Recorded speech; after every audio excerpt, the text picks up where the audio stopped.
Hermanos, ¿cómo están?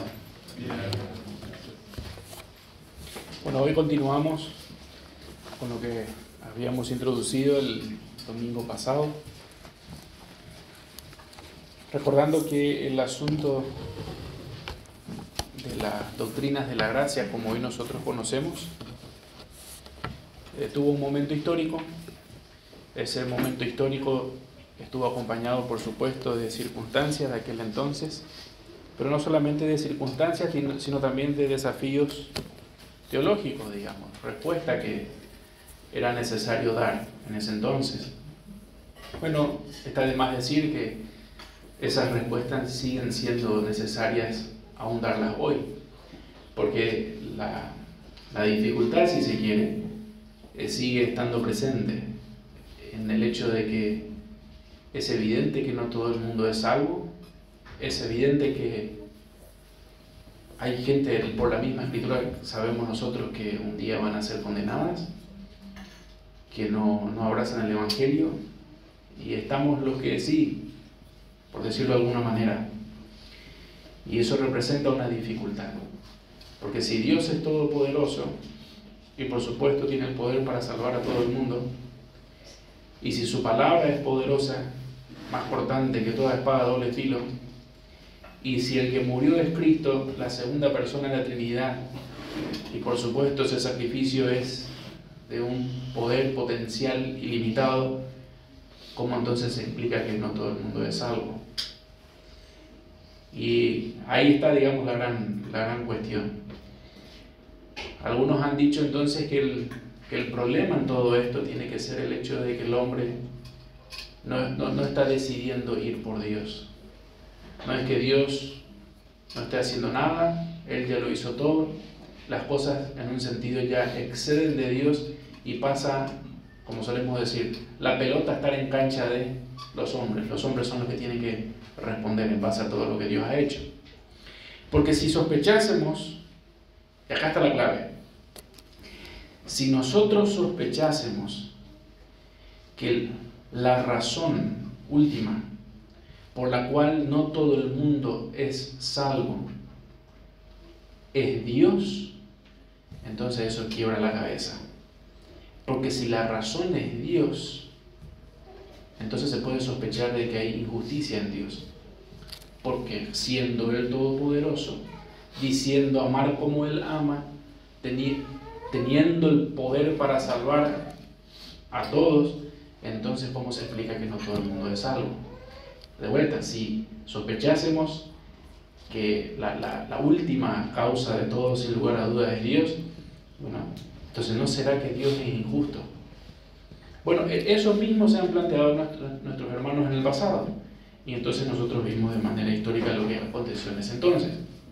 Bueno, hoy quisiera avanzar con las doctrinas de la gracia, pero me parece muy interesante, así como fuimos a la historia y de manera inductiva, sencillamente tratamos de mirar lo que aconteció según los hechos históricos, las formulaciones.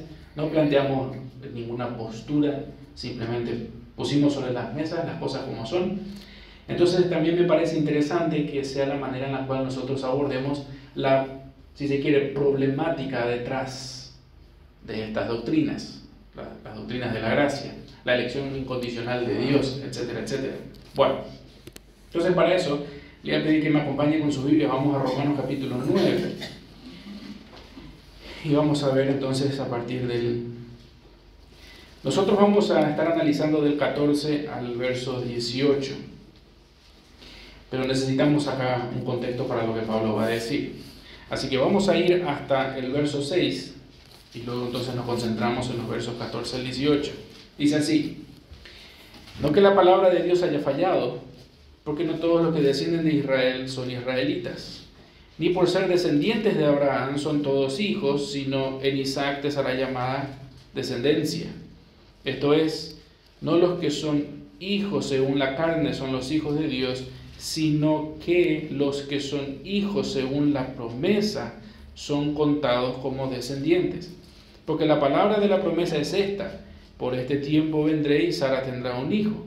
Y no solo esto, sino también cuando Rebeca concibió de uno de Isaac, nuestro padre, pues no habían aún nacido, ni habían hecho aún ni bien ni mal, para que el propósito de Dios conforme a la elección permaneciese, no por las obras, sino por el que llama, se le dijo: el mayor servirá al menor, como está escrito: a Jacob amé, mas a Esaú aborrecí.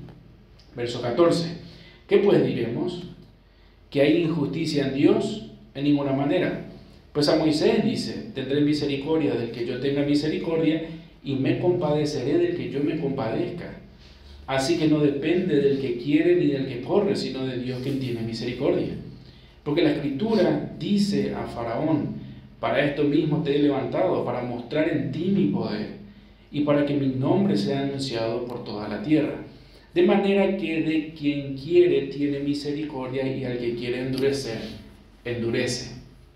Ahora, este razonamiento que nosotros vemos aquí de Pablo obedece a un planteamiento inicial en el mismo verso 1. Hay que ir más para atrás para seguir teniendo mayor contexto de esto.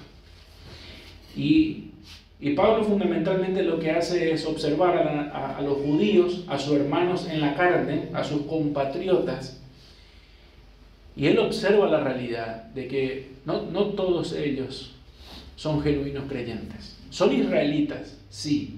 Son compatriotas suyos, sí. Pero no todos son creyentes, no todos sirven al único Dios verdadero. Y Pablo, observando esta realidad y nombrando excepcionales cosas que solamente la nación judía tenía, incluso llega a decir, bueno, de ellos son la adopción, la gloria, el pacto, ¿sí? Por medio de ellos Dios se ha revelado, por medio de ellos vino el Mesías.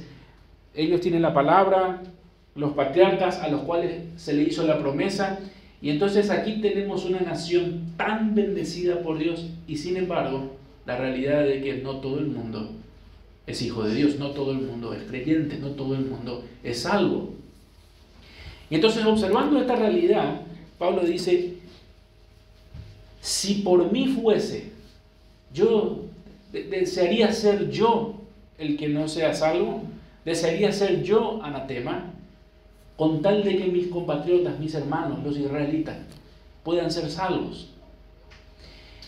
Y siguiendo en ese razonamiento, él dice, pero la cosa no funciona así. Es cierto que tienen la bendición de la palabra, es cierto que tienen la bendición de haber sido el pueblo elegido por Dios para que venga el Mesías. Es cierto que, como a ninguna otra nación sobre la tierra, Dios los ha utilizado y por medio de ellos se ha revelado, pero no por eso se puede agarrar, digamos, la mano de Dios y hacer que todo el mundo sea salvo, a pesar de todo eso. Es más, aunque yo quisiera en mis esfuerzos procurar que ellos fuesen salvos, y por eso dice, desearía ser yo el que no fuese salvo, con tal de que ellos sean salvos, Pablo igual se da cuenta de que no, tampoco eso va a funcionar de esa manera. Y entonces, para poder Pablo explicar por qué es que, a pesar de esas bendiciones y a pesar del máximo esfuerzo que él pudiese dar para que sus compatriotas fuesen salvos, es entonces que aparecen los versos 6 en adelante. Y Pablo sencillamente dice, acá no hay, por decirlo de alguna manera, un problema con la palabra. Por eso dice, no que la palabra haya fallado. No es un asunto de falta de poder en la palabra. Por eso que muchos de mis hermanos israelitas, muchos de mis compatriotas no son salvos. No pasa por ahí. Pasa por un sencillo y simple asunto. Tiene que ver con Dios.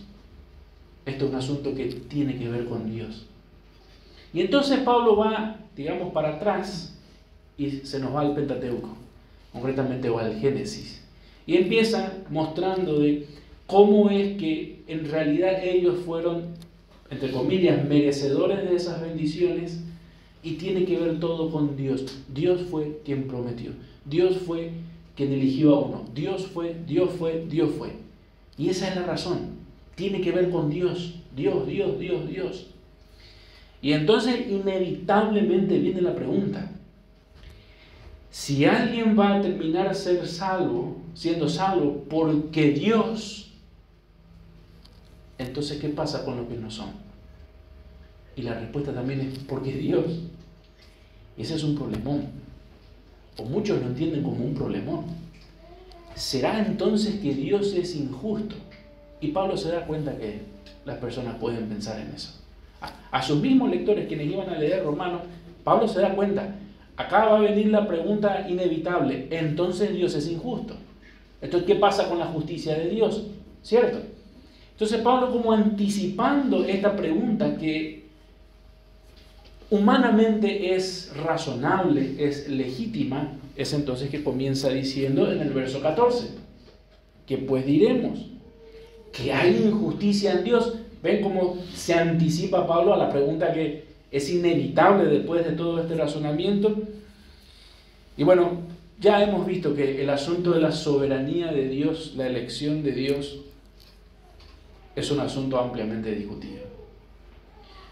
Posiblemente vamos a terminar el sermón de hoy y no vamos a terminar por resolver. Hermanos, todavía van a seguir, personas van a seguir todavía pensando en el hecho de que si todo recae sobre Dios, bueno, ¿no será que Dios es injusto por no salvar a todos? La elección divina comúnmente ha sido acusada como algo injusto. O sea, si Dios es quien salva, entonces el simple hecho de que los demás no sean salvos tiene que ser algo injusto.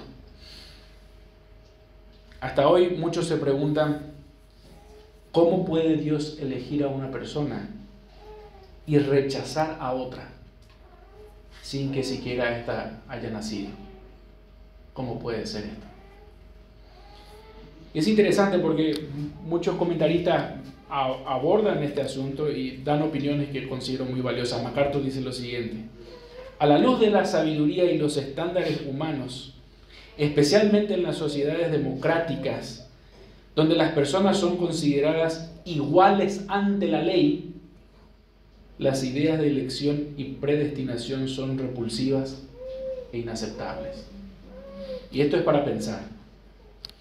Es cierto que hay un desafío teológico que excede nuestra capacidad de tratar de capturar todo lo que podamos aprender de Dios, porque no lo vamos a lograr. Pero también es cierto, y es interesante lo que observa MacArthur, añadido a esto está la realidad de que nosotros tenemos un concepto, y de manera muy particular en nuestra sociedad democrática, de qué es lo justo y qué no es lo injusto. Lo justo es que todos seamos iguales, ¿cierto? Y de ahí el asunto de la igualdad ante la ley. Robert Mons, otro comentarista, dice esto: la naturaleza inalterable de Dios y la justicia absoluta de sus acciones son sin duda más difíciles de entender para el lector del siglo XX que para los que vivieron en el periodo bíblico. Hay también un asunto de época. Hoy, por la mucha libertad que gozamos, es bastante difícil hablar de una naturaleza inalterable y de justicia absoluta de Dios, porque nuestra manera de entender la justicia en términos generales cambió, y enseguida nos vamos a dar cuenta por qué. Miren lo que dijo Calvino en el siglo XVI. En el siglo XVI dijo esto: algunos se imaginan que es injusto el que Dios acepte a unos y rechace a otros. Por el miedo, porque esto genera como un miedo, hay que defender a Dios acá.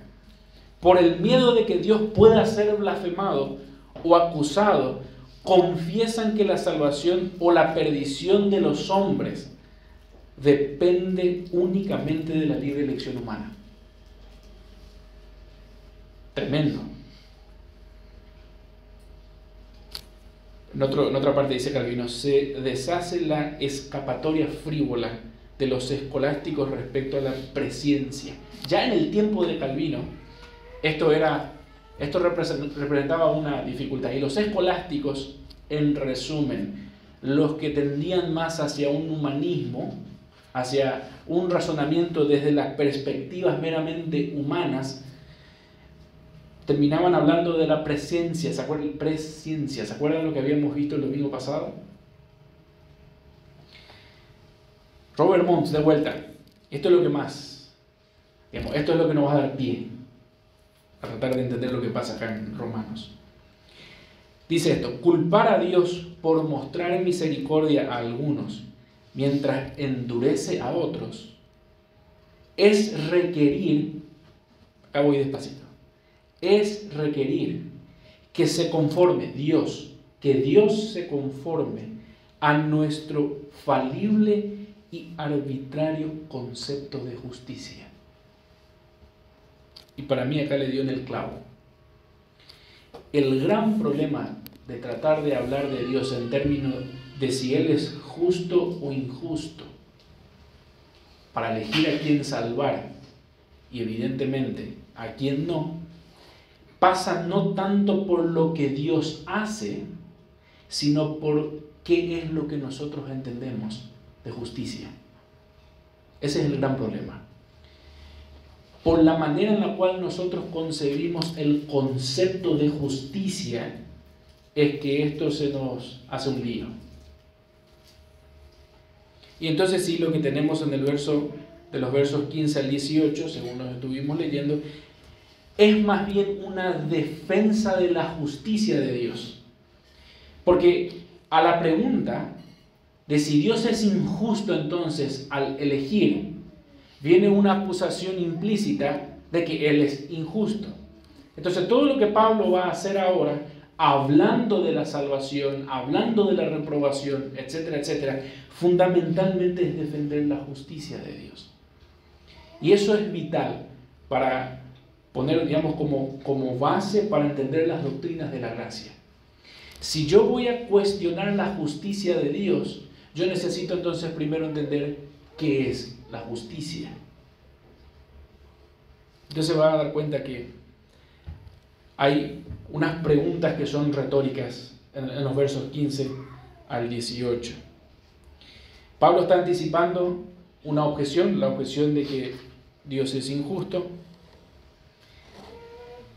Y básicamente lo que Pablo entonces hace es continuar esta argumentación en los versos 15 al 18 sobre por qué Dios es justo aún eligiendo salvar, en este caso a Isaac por encima, escoger a Isaac por encima de Ismael, yendo para la historia, la narrativa bíblica.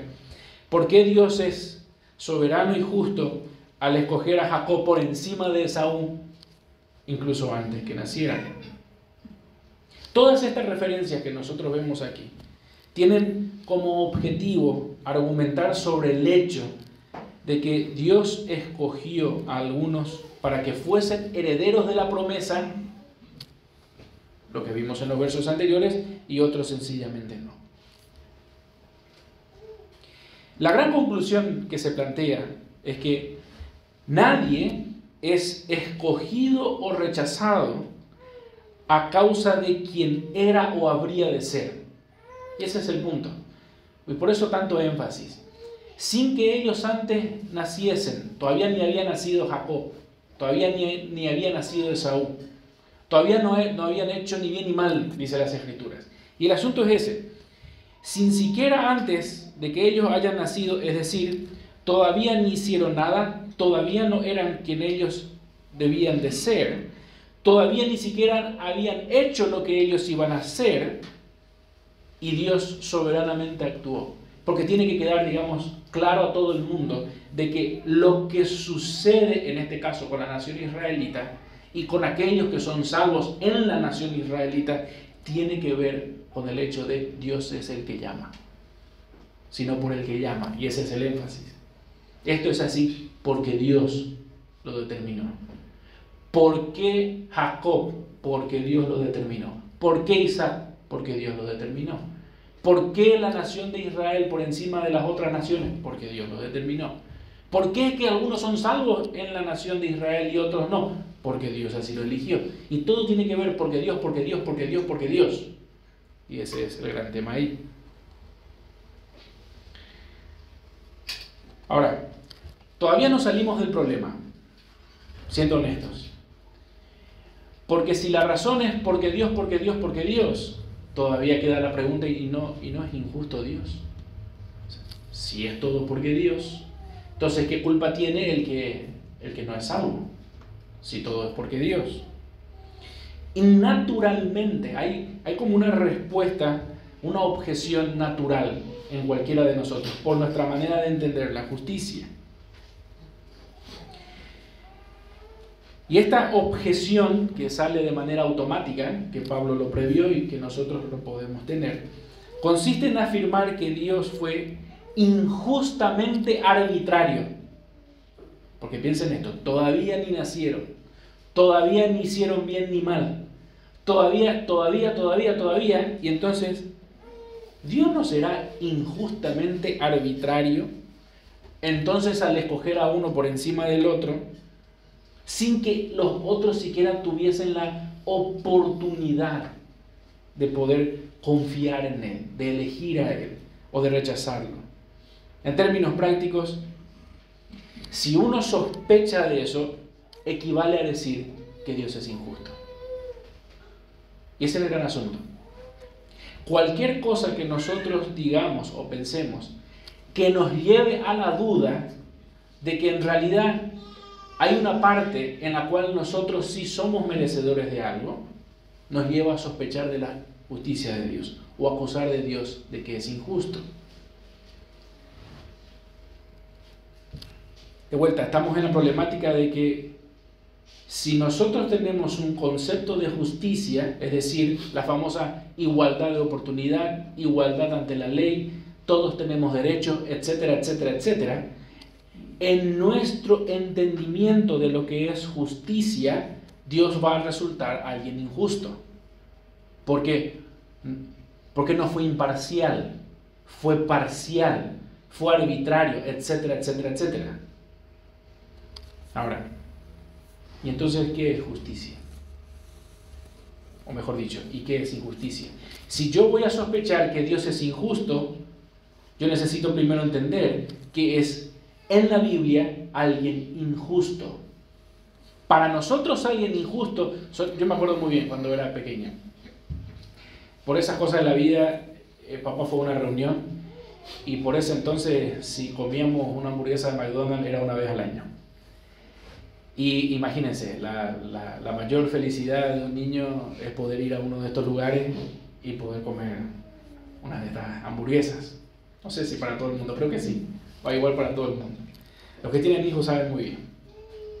Y por esas cosas de la vida, recuerdo muy bien que papá una vez regresó de una reunión y había quedado por el camino a comerse una de estas hamburguesas y creo que sobró uno o trajo uno. El asunto es que había uno y somos tres. Y papá decidió dar, ya era tarde, y uno de nosotros tres, no recuerdo quién era el que estaba despierto, al que estaba despierto papá le dio la hamburguesa.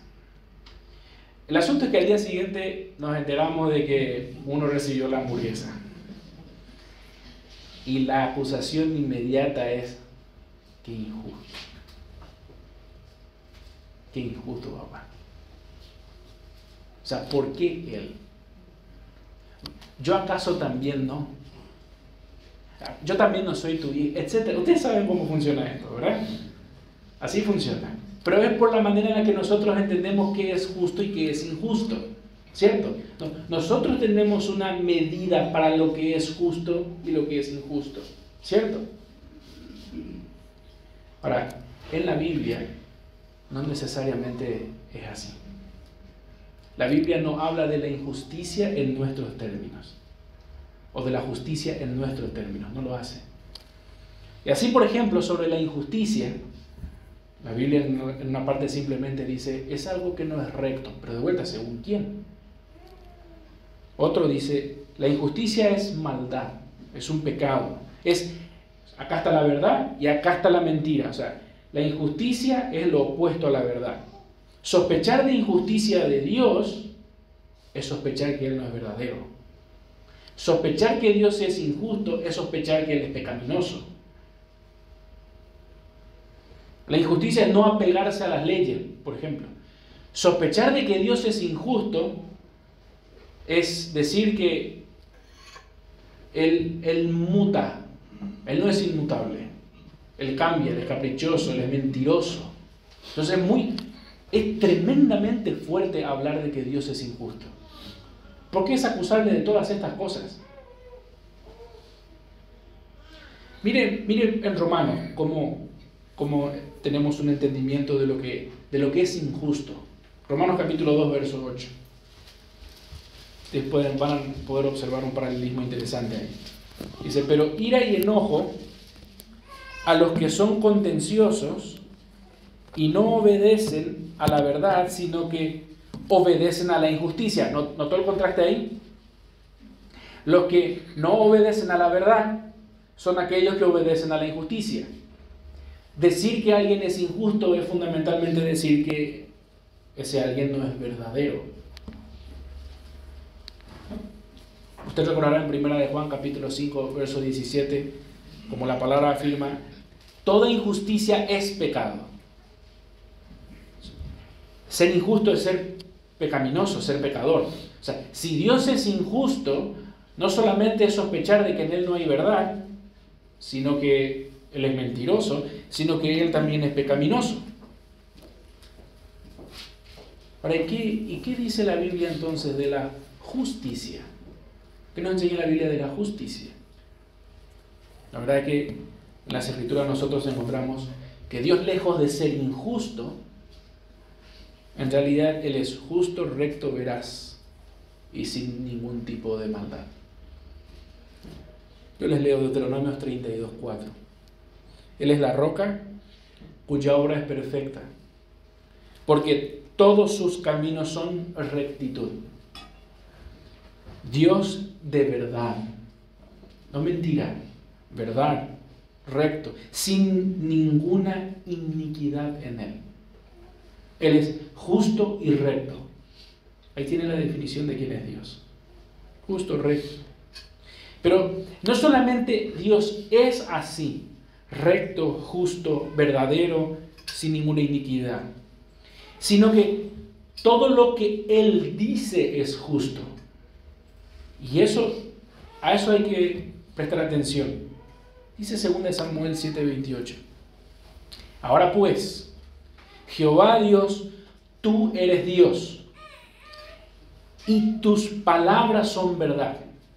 Y eso es interesante, porque aquí empezamos a tener una definición de lo que es lo verdadero, de lo que es lo justo.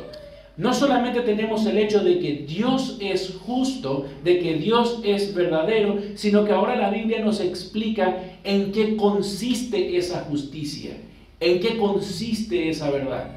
Y en ese paralelismo que podemos observar, por ejemplo, en pasajes como 2 de Samuel, hay un paralelismo entre hablar de la justicia y hablar de Dios. ¿Por qué? Porque todo lo que es justo tiene que ver con Dios. Todo lo que es verdadero tiene que ver con Dios. Si algo hay y es justo, eso es porque Dios lo ha dicho. Si algo hay verdad y es verdad, es porque Dios lo ha dicho. Entonces no solamente tenemos una descripción de quién es Dios, sino que también tenemos una definición de qué es justicia y de qué es verdad. Justicia no es lo que nosotros podamos imaginar. Justicia es, como dice el texto, lo que Dios dice. Verdad no es, viste, ahora hay una frase, no sé qué tan de moda esté en algunos lugares o no, pero se habla en términos de mi verdad, tu verdad. No, esa es tu verdad, no, pero esta es mi verdad. Y así se habla, ¿verdad? Bueno, en la Biblia no existe eso. Lo que tenemos es la verdad de Dios, y es verdad porque Dios lo ha dicho. Y punto. Así lo define la Biblia.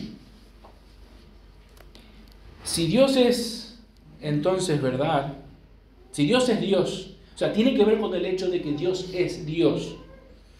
Sin lugar a dudas, entonces sus palabras son verdad, rectas y justas. Dice Salmo 119, 142. Tu justicia es justicia eterna. ¿Notaron? La justicia de Dios es la justicia. Y eso nos define qué es lo justo. Y tu ley, la verdad. Si yo pienso en términos de justicia y verdad, yo entonces necesito saber lo que Dios dice. Porque todo lo que Él dice, eso es lo justo. Si yo quiero saber lo que es verdad, yo necesito saber qué es lo que Dios dice. Porque eso es la verdad. Ahí tiene usted la definición de la verdad. Es más, de ningún otro ser se puede decir jamás que en sí mismo tiene la justicia. Mire lo que dice el Salmo también 119, 144. Justicia eterna son tus testimonios. No en tiempos de Israel, no en tiempos de Jesús, no en tiempos de la iglesia primitiva. Dice justicia eterna. Ayer, hoy y por siempre. Si algo va a ser justo y es justo, tiene que ver con Dios. Es porque Él lo ha dicho. Y eso es justo. Lo que procede de Dios, eso es lo justo. Y así es la manera en la cual la Biblia nos explica. Nosotros necesitamos recuperar el concepto de lo que es justo según lo que la Biblia enseña. Y todo lo justo tiene que ver con Dios. Ahora, hay un detalle, de vuelta mirando en el texto, hay un detalle que podemos decir que es el detalle más importante en todo este pasaje que va del 14 al 18.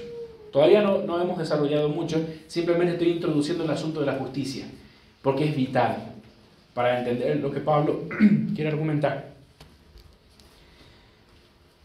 Hay una clara defensa de la justicia de Dios que se pueden apreciar en este texto, y también el texto nos ofrece una estructura con la cual nosotros podemos darnos cuenta de lo que Pablo quiere hacer. Hay una afirmación que Pablo hace en el verso 14, cuando después de hacer la pregunta de qué pues diremos, que Dios es injusto, y él responde en ninguna manera. Entonces hay una afirmación en el verso 14, y la afirmación sencilla es que, muchas gracias, Vale.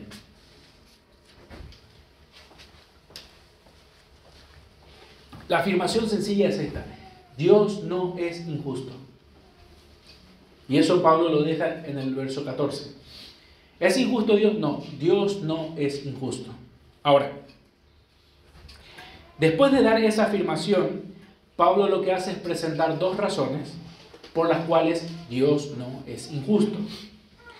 La primera razón es entonces una cita de algo que dice Moisés, y luego tenemos una consecuencia de esta cita o de eso que dijo Moisés. Y entonces vemos nosotros en el verso 15 cuando se dice pues, y ahí arranca la primera razón. A Moisés dice: tendré misericordia del que yo tenga misericordia y me compadeceré del que yo me compadezca. Ok, ahí tenemos entonces la primera razón que se está introduciendo, y esa razón es una cita de lo que dice la palabra, o mejor dicho, de lo que Moisés dice. Y luego tenemos una consecuencia cuando en el verso 16 dice: así que, si eso es lo que dice, así que, consecuencia, no depende del que quiere ni del que corre. Y termina la primera razón. Luego en el verso 17 empieza una segunda razón, y entonces dice: porque, y con este porque tenemos la segunda razón. Y de vuelta comienza la misma formulación que en la primera razón. La escritura dice, ¿notaron la palabrita dice? Se repite dos veces. Dice, dice.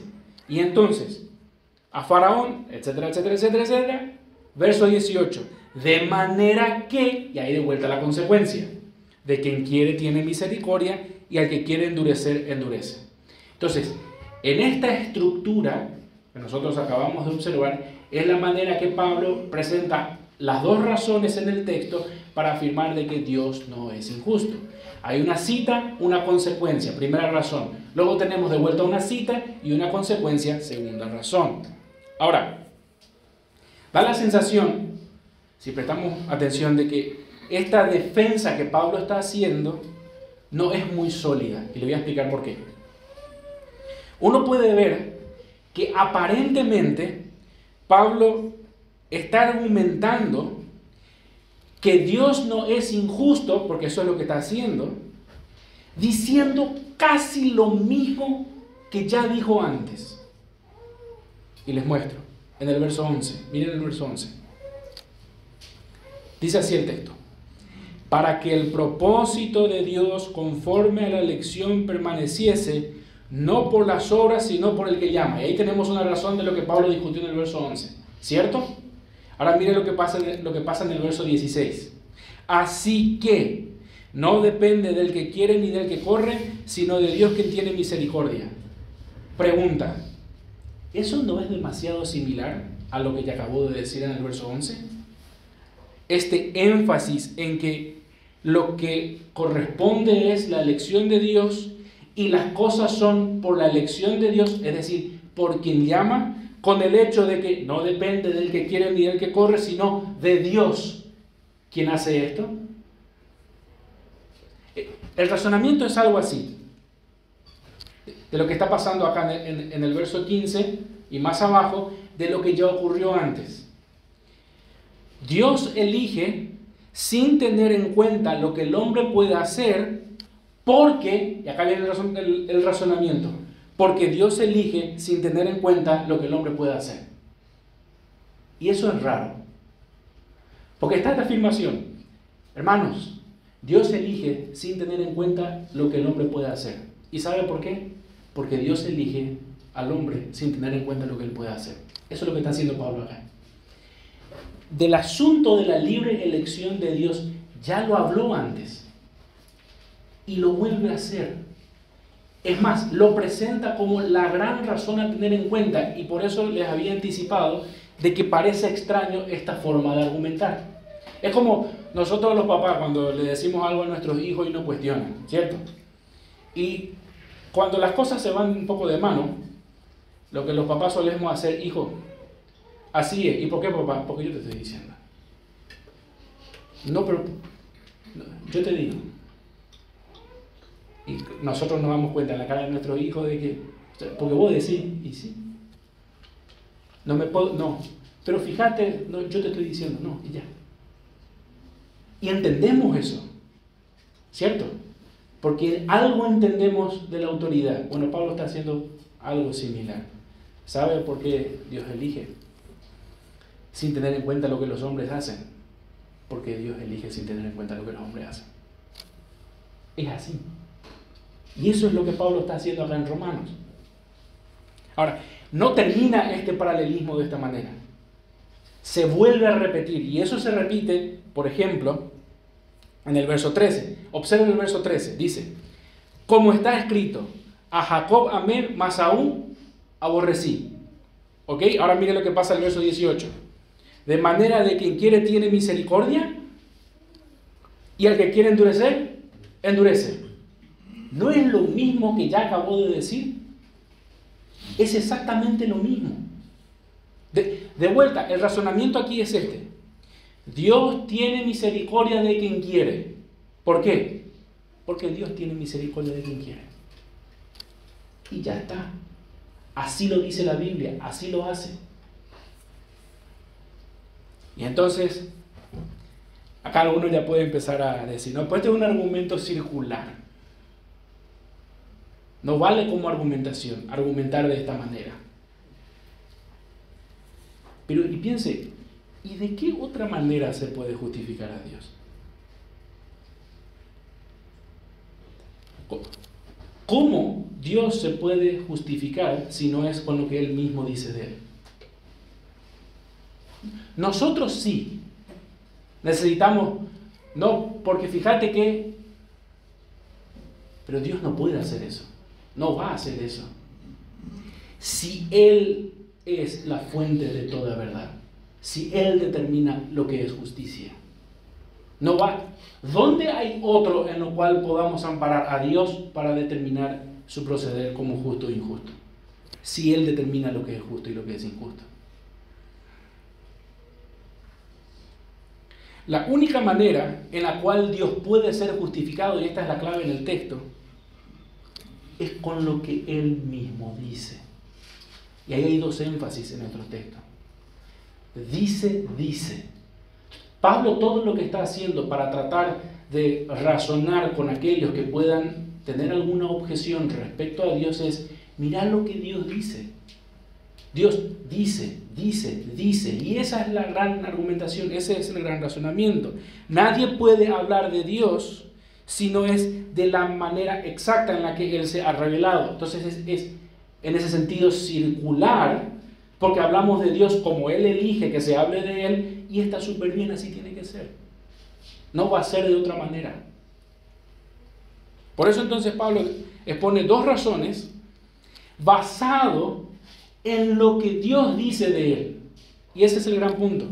Verso 15, mire, acá hay algo curiosísimo que ocurre. Verso 15, pues a Moisés dice, ¿notó que comienza así?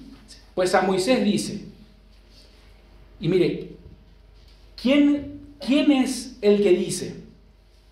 Dios es quien dice a Moisés, ¿viste? A Moisés dice, pero el que está diciendo detrás de Moisés es Dios. Entonces, Pablo quiere que nosotros pensemos en el hecho de que Dios es justo, razonando en el hecho de que Él es justo según lo que Él habla. Y por eso lo de dice. Ahora, a la par que la Escritura afirma, Moisés dice, luego sucede algo curioso, un pequeño cambio en el verso 17. Porque la Escritura dice a Faraón, hay un cambio. Primero Moisés dice, y ahora dice la Escritura dice. ¿Y por qué ese cambio? Si nosotros vamos a la historia, el que le habla a Faraón, por supuesto, junto con Aarón, es Moisés, ¿cierto? Porque hay una equivalencia entre lo que Dios dice y lo que las Escrituras dicen. Y esa es la equivalencia que nosotros no tenemos que perder. Yo no necesito a Moisés hablándome para que yo pueda tener la palabra de Dios. Hay una equivalencia entre, en este caso, lo que Moisés, enviado por Dios, dijo y lo que las Escrituras reveladas dicen. ¿Y cuál es la equivalencia? En que a la postre es Dios el que dice. Y ese es el gran punto. Por eso Pablo va como a la historia, recupera los dichos de Moisés, pone el énfasis de que Dios es el que dice, pero no pone el énfasis en la persona la cual Dios está utilizando para revelar, sino que pone en un sentido a la altura el contenido de la misma Escritura. Es decir, cuando nosotros leemos lo que las Escrituras dicen respecto a Dios y de qué es la justicia y demás, es exactamente lo que tenemos que creer. Es tan autoritativa como el hecho de que un profeta de parte de Dios esté hablando en el nombre de Dios. Y por eso ese cambio, y es muy interesante lo que ocurre ahí. Pablo quiere que nosotros pensemos en la justicia de Dios de manera bíblica, y eso nos cuesta una barbaridad. Porque lo primero que hacemos cuando hablamos de la salvación y sospechamos de que Dios pueda ser injusto, nosotros de manera casi innata tenemos nuestras propias concepciones de lo que es la justicia, nuestras propias definiciones de lo que es injusto. Y entonces Pablo quiere que nosotros observemos lo que es justo o lo que es injusto, no de nuestra preconcepción, sino de lo que sencillamente la Biblia dice. Y hermanos, si la Biblia lo dice, ya está, no hay más vuelta, lo dice.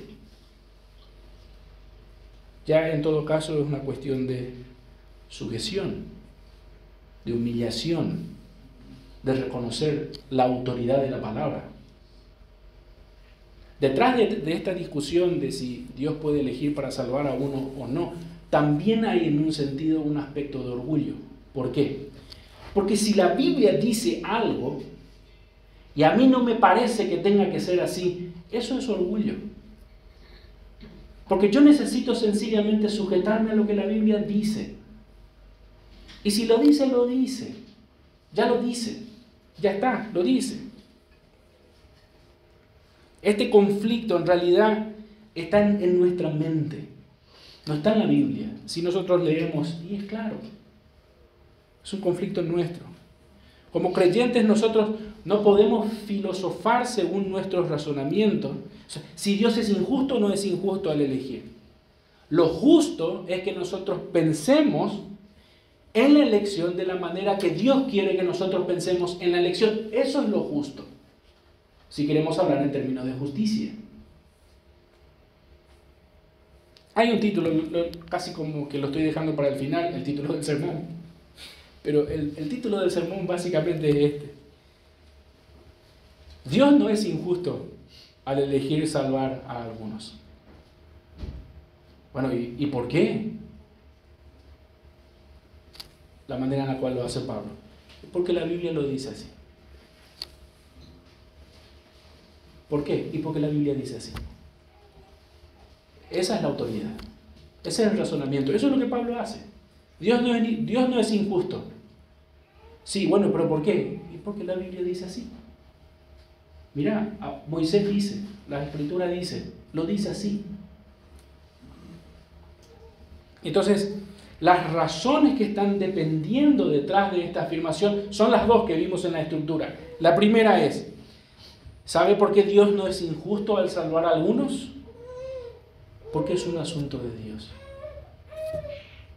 Y entonces tenemos todo el razonamiento que Pablo hace. De Él depende ser misericordioso con el hombre, no del hombre. Y ese es el primer razonamiento. Dios no es injusto. ¿Por qué? Porque de Él depende. Él decide de quién tener misericordia. Y la segunda razón, Dios es quien dispone de las personas. Nosotros no disponemos de Dios. Y eso es curioso. No sé si alguno estuvo en una época anterior donde hablábamos o pensábamos del evangelismo de la manera más honesta posible. No estoy acusando de malicia, sino pensábamos del evangelismo en términos de: vení ya hoy a Dios, toma tu decisión por Cristo. Dios está disponible para vos. No. Yo no tengo a disposición a Dios. Dios me tiene a su disposición.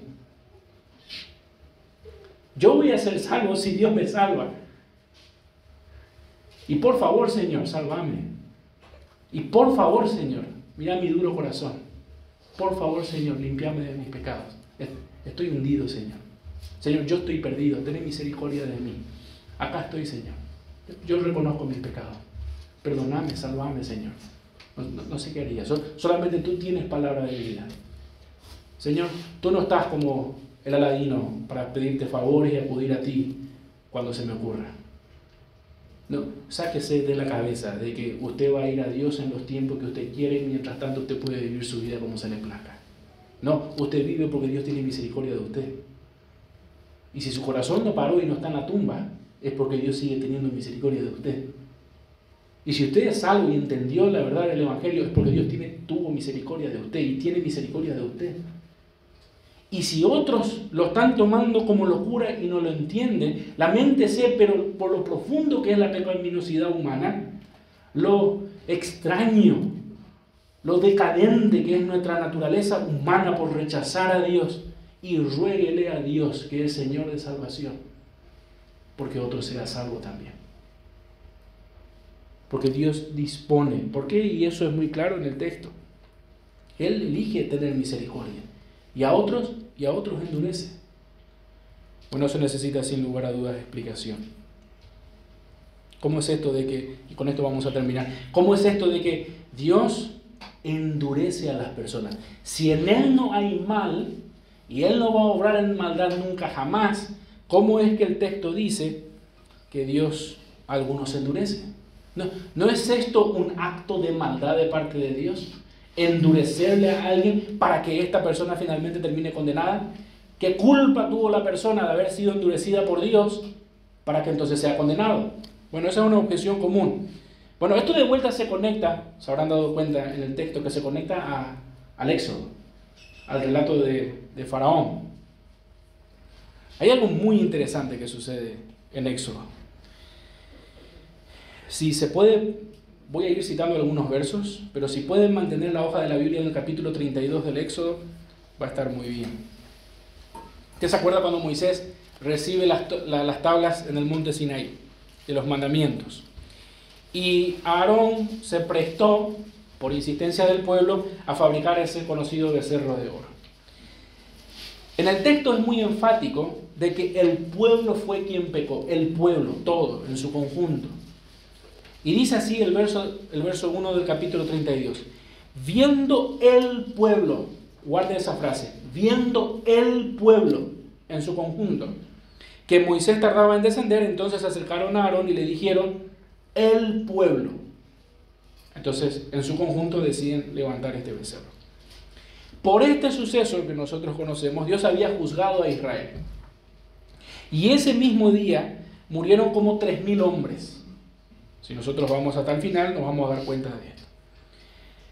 Aunque Dios pudo haber acabado con todo el pueblo, porque lo pudo haber hecho, sin embargo, ese día solamente murieron 3.000 hombres, ese mismo día.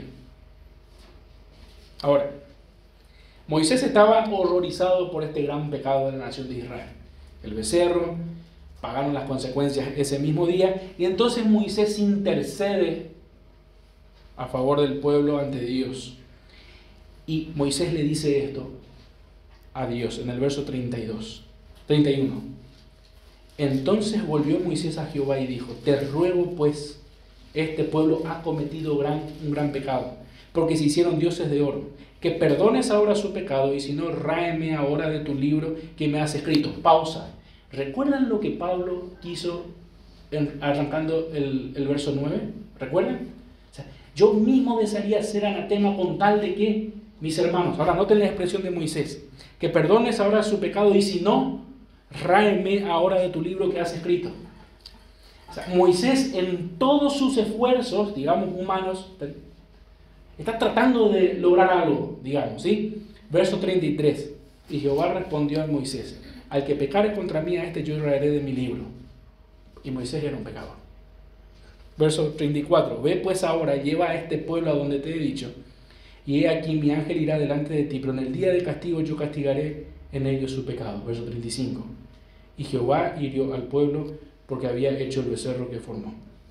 Entonces, a pesar, y acá está lo interesante, a pesar de este suceso, Dios había asegurado a Moisés que iba a guiar a su pueblo a la tierra prometida. Entonces, Moisés vuelve a rogar a Dios por su presencia para que no los abandone, y porque él entendía que él necesitaba de Dios. Y es en ese contexto cuando Moisés ruega por la presencia de Dios y finalmente ocurre ese encuentro que todos conocemos, donde Dios hace pasar la punta de su manto y Moisés ve ahí como por un peñasco apenas. Es ahí donde tenemos la declaración que Pablo captura acá en Romanos, capítulo 33, el siguiente capítulo, verso 19.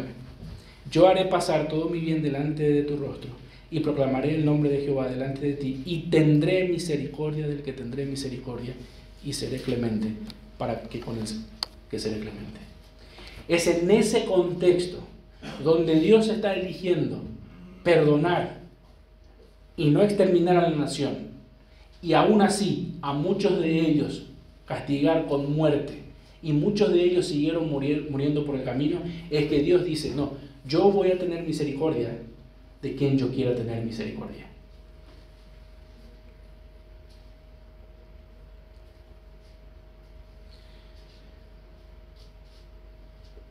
Voy a adelantar un poco más. A primera vista uno pudiera pensar en el verso 16, mire por favor conmigo Romanos capítulo 9, 16. Yo voy a tener misericordia y me compadeceré del que yo me compadezca, verso 16. Así que no depende del que quiere ni del que corre, sino de Dios que tiene misericordia. Uno pudiese pensar con esa frase, no depende del que quiere y del que corre, como si los hombres estuviésemos buscando en verdad lo bueno, y Dios mira que los hombres estamos buscando en verdad lo bueno, y entonces dice, no me importa tu bondad. Uno pudiese pensar así, ¿verdad? No depende del que quiere ni del que corre, sino de Dios que tiene misericordia. Si nosotros respetamos el contexto en el cual Pablo está haciendo esta afirmación, eso tiene que ver con la nación de Israel, ¿verdad? Esa es la conexión. ¿Y sabe qué fue lo que quiso y a qué corrió la nación de Israel, el pueblo, en todo el relato bíblico? A lo malo. En realidad lo que hace este texto es exaltar la misericordia de Dios. Porque lo que quieren y a lo que corren los hombres es a lo malo. Y aún haciendo lo malo y corriendo hacia lo malo, Dios elige tener misericordia.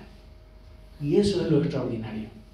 Porque en el contexto del relato, el pueblo fue tras esos ídolos y levantaron ese becerro.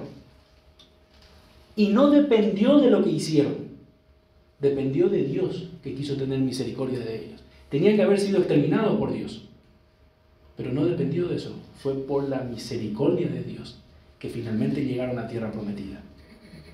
Y ese es otro obstáculo al momento de leer este texto, que nosotros vemos del que quiere, no depende del que quiere y del que corre, como si fuese que los hombres todos estamos buscando todos los días en nuestra vida a Dios. No lo hacemos. No lo hacemos. Solamente piense en la semana cuántas veces usted buscó sabiduría en la palabra para entonces tomar las decisiones que tomó.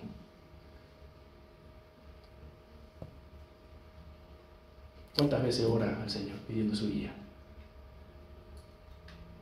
¿Cuántas veces lo hace? No es el hombre que corre a Dios. Es, a pesar de que el hombre corre en dirección contraria a Dios, Él tiene misericordia. Bueno, eso todavía no nos explica por qué es que Dios endurece a algunos, ¿verdad? Y entonces viene la siguiente cita que tiene que ver con Faraón. Verso 17. La Escritura dice a Faraón: para esto mismo te he levantado, para mostrar en ti mi poder y para que mi nombre sea anunciado en toda la tierra. De manera que de quien quiere tiene misericordia, el que quiere endurecer, endurece. Vaya a Éxodo conmigo, capítulo 4, verso 21. Perdón porque ya sé que me pasé unos cuantos minutos, pero me resultó más largo de lo que me imaginé. Pero acá vamos a terminar, porque quiero terminar de cerrar acá todo lo que venimos examinando. La razón, en esta segunda razón que Pablo formula, nos lleva de vuelta al Éxodo, ¿cierto? Y ahora ya no es la ocasión en la cual Dios habla de su gran nombre y de su misericordia con respecto a lo que hizo y a lo que hicieron los israelitas, sino que ahora la razón se conecta más bien a Faraón.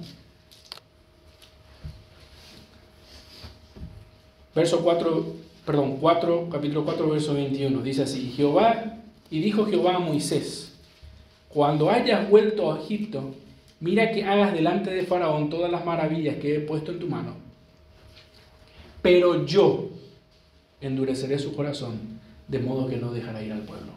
¡Wow! Aquí está la declaración. Yo endureceré su corazón, de modo que no va a dejar ir. Ahora, lo interesante es que en el capítulo 9, vaya por favor hasta el capítulo 9, verso 16, en la plaga del granizo tenemos la cita que Pablo hace. Dice así: y a la verdad yo te he puesto para mostrar en ti mi poder y para que mi nombre sea anunciado en toda la tierra. La cita de Romanos. Verso 17. Todavía te. Observen esa te. Todavía te ensoberbeces contra mi pueblo para no dejarlos ir. En el texto, acá en el capítulo 9, el que se está endureciendo es Faraón. Y aquí, mañana a esta hora lloverá granizo muy pesado, cual nunca hubo en toda la tierra de Egipto. Un capítulo antes del 9, tenemos una declaración más explícita sobre Faraón. Verso 32. Capítulo 8, verso 32. Mas Faraón endureció aún esta vez su corazón y no dejó ir al pueblo. Entonces, ¿cómo funciona esto? Por un lado tenemos la afirmación de que Dios va a endurecer el corazón de Faraón, pero luego nosotros tenemos en el relato que el que estaba endureciendo su corazón era Faraón. Faraón endurecía su corazón. Y la conclusión a la cual nosotros podemos llegar es que todo esto apunta a esa irreconciliable tensión que no vamos a descifrar en esta vida sobre la soberanía de Dios y la voluntad humana. Sencillo. Es cierto, dice la Biblia, que Dios endureció el corazón de Faraón. Vamos a entender en breve por qué. Pero así como eso es cierto, también es cierto que Faraón endurecía su propio corazón. Y al respecto, muchos han hecho comentarios respecto a este caso singular y lo que también nosotros podemos ver en Romanos capítulo 1. O sea, es el hombre endurecido, envanecido en sus pensamientos, que es entregado por Dios a toda clase de inmundicia. Y John Stott dice algo como esto: Dios no es injusto. El hecho es que, como lo demostró Pablo en los primeros capítulos de su carta, todos los seres humanos son pecadores y culpables a la vista de Dios, de tal manera que nadie merece ser salvado. Por lo tanto, si Dios endurece a algunos, no es porque Dios sea injusto, sino porque eso es lo que merece su pecado. Y eso va en conexión con lo que Pablo dice en Romanos capítulo 1. O sea, es el hombre que persiste en su andar pecaminoso y es Dios dejándole al hombre a que sea todo lo duro que él quiere ser. Y eso es llamativo, porque nosotros tenemos potencial para la maldad, mucha, pero por la gracia de Dios, los hombres no somos todo lo malo que tenemos el potencial de ser. Y es de vuelta por la gracia de Dios. ¿Por qué? Porque Dios, de muchas maneras, una de ellas, nuestra conciencia, otra manera, el gobierno, etcétera, los padres, frena la maldad que puede haber en este mundo. Cuando Dios decide endurecer a alguien, es como que Él sencillamente va quitando las barreras que están impidiendo a la persona ir a la maldad de su propio corazón. Y eso es básicamente lo que vemos en Éxodo. Dios levantó barreras para que Faraón se endurezca todo lo que él en su corazón había querido endurecerse. Sigue diciendo esto: si por otra parte Dios tiene compasión de algunos, no es porque esté siendo injusto, sencillamente lo está tratando con misericordia. La maravilla no es que algunos se salven y otros no. La maravilla es que alguien sea salvo. Y eso de vuelta habla de la verdadera condición humana. En realidad no merecemos otra cosa de parte de Dios sino el juicio. Si recibimos lo que merecemos, o sea, juicio, o si recibimos lo que no merecemos, es decir, misericordia, en ningún caso puede decirse que Dios sea injusto. Por consiguiente, si alguien se pierde, es su propia culpa, pero si alguien se salva, el crédito le corresponde solamente a Dios, porque fue Él quien tuvo misericordia. No había mucha diferencia entre Faraón y Moisés en el sentido de que, humanamente hablando, ambos fueron asesinos. Moisés mató a alguien, a un egipcio, antes de huir, ¿se acuerdan? Faraón también mató, y mató mucho. Moisés, en un sentido, quiso resistirse a la voluntad de Dios y empezó a poner toda clase de excusas para entonces obedecer a la comisión de Dios, que su habla, etcétera, etcétera, etcétera. Faraón también puso un montón de excusas para no obedecer a Dios. La diferencia entre Moisés y Faraón es que Dios tuvo gracia de Moisés, tuvo misericordia de Moisés y de Faraón no. Dejó que peque todo lo que quería pecar. Y eso, como dice Romanos, es acumular ira para el día de juicio. Es cosa tremenda no rendirse a los pies de Cristo. Porque uno, al no rendirse a Cristo y no rogar a Dios por salvación, está juntando ira. Está diciendo a Dios: Señor, déjame pecar todo lo que yo quiero pecar. Y va a ser un espanto, su vida y la mía, si es que Dios nos dejase pecar. Vamos a vivir mal y somos testigos en nuestras propias vidas de lo mal que nos va cuando pecamos de la manera que quisiéramos. Somos creyentes, digamos, estamos en el otro lado de la historia y agradecemos a Dios por su misericordia, porque nos salvó y tuvo compasión de nosotros, nos dio su palabra y somos sus hijos, nos tiene en su mano, etcétera, etcétera. Pero eso es porque Dios es así, misericordioso, amplio, perdonador. No porque nos la merecíamos, no la merecíamos, bajo ningún sentido. merecíamos su disciplina, su juicio, etcétera, etcétera. Eso es lo que merecíamos. Así que gracias a Dios por su misericordia y porque nos amó.